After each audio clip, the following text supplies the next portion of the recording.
નમસ્કાર દોસ્તો, વિડીયોમાં તમારું હાર્દિક સ્વાગત છે। દોસ્તો, આજે આપણે વાત કરીશું રાકેશ બારોટના સંગીતના સફર વિશે। ઘણા ઓછા લોકો જાણતા હશે કે રાકેશ બારોટનો મણિરાજ બારોટ સાથે ખૂબ જ નજીકનો સંબંધ છે।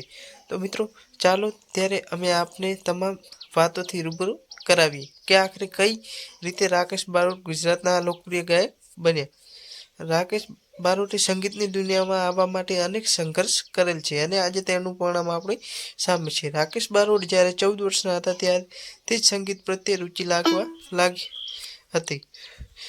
તેઓ જ્યારે 8મા ધોરણમાં અભ્યાસ કરતા ત્યારે જ મામા મણિરાજ બારોટ સાથે તેમની કેસેટ બનાવી હતી। જો કે ત્યારબાદ વાત આગળ ન વધી અને મણિરાજ બારોટ દિવંગત થયા અને ત્યાર ફરી એક નવી શરૂઆત કરી। તેમના જીવનમાં ત્યારે સફળતા મળી જ્યારે ગીત સાજનને સંદેશ આવી તો ખરું જ, પણ એવું છવાયું કે મામા મણિરાજ બારોટના ભાણેજ તરીકે અને એક ગાયક તરીકે રાકેશ બારોટનો ખુલ્લા મને સ્વીકાર કર્યો, જે પછી એક આલ્બમ મળતા ગયા અને રાકેશ બારોટ ઓડિયન્સના દિલમાં સ્થાન જમાવતા ગયા।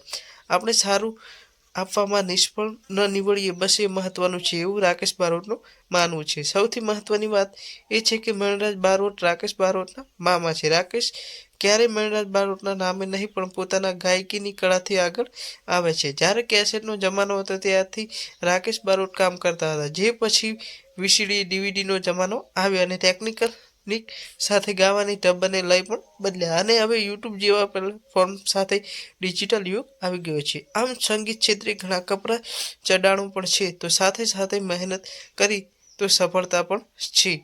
સંગીત ક્ષેત્રમાં દિગ્ગજ એવા મણિરાજ બારોટ રાકેશ બારોટના મામા થાય છે। તો કુટુંબમાં 4 ભાઈઓમાંથી રાકેશ ત્રીજા નંબરના છે। તેમના અન્ય ભાઈ શૈલેષ પણ સિંગર છે। તો દોસ્તો, આ હતી રાકેશ બારોટના જીવનની થોડીક માહિતી। તો દોસ્તો, વિડીયો તમને કેવો લાગ્યો, ગમ્યો હોય તો લાઈક કરી અમારી ચેનલને સબસ્ક્રાઈબ કરવાનું ભૂલતા નહીં।